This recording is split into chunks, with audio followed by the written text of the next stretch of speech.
Talk radio descended into a fierce clash as Brexiteer Richard Taylor clashed with journalist Mike Buckley, who claimed pretty much everyone under 45 wants to be in the EU before insisting a second vote should be granted if Britain is the democracy it claims to be.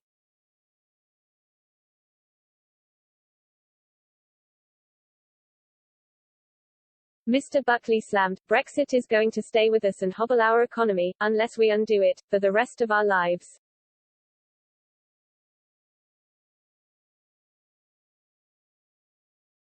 But Brexiteer Mr. Taylor slammed back, demanding, "How can you undo Brexit?" as the discussion descended into a furious row.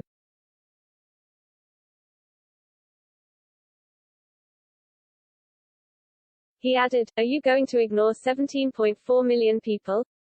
You can't ignore the people who voted."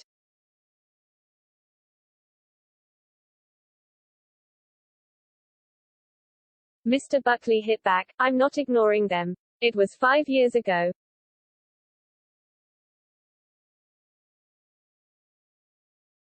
We have general elections every 5 years because people are allowed to change their minds because we live in a democracy."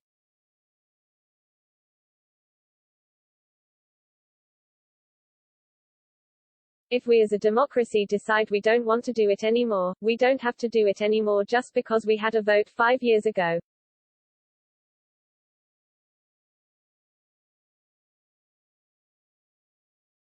Mr. Buckley stressed how Britons should be given another vote, and if they still want Brexit they can vote for it again.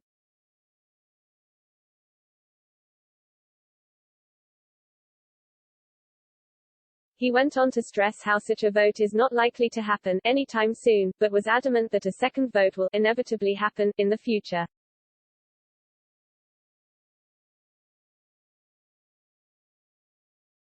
The journalist went on to suggest that public opinion shows pretty much everyone under the age of 45 wants to be in the EU as the debate spiraled out of control.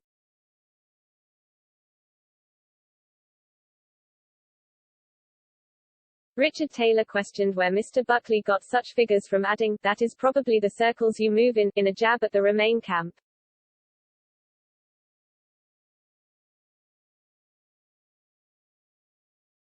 While respecting the view of those who want a second vote, the Brexiteer went on to suggest the referendum was a democratic issue and not just about the fiscal problems that we are facing right now.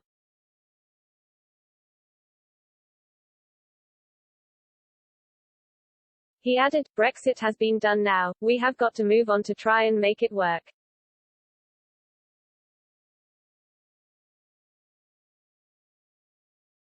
The argument comes off the back of recent statistics from the Office for Budget Responsibility, which claimed the impact of Brexit on the UK economy will be worse in the long run compared to the coronavirus pandemic.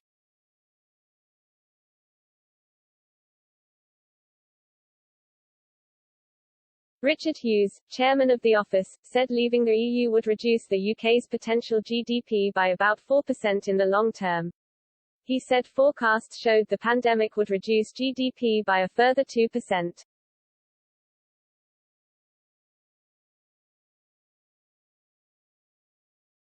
The UK voted to leave the European Union on June 23, 2016.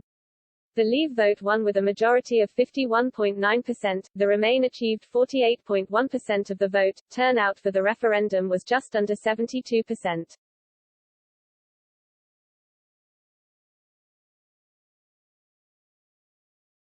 The timetable was set the following year on March 29, when the then British Prime Minister Theresa May took the formal step to start the exit process. This was done by triggering Article 50 of the Lisbon Treaty. The UK finally left the EU on January 1, 2021 after 47 years of membership.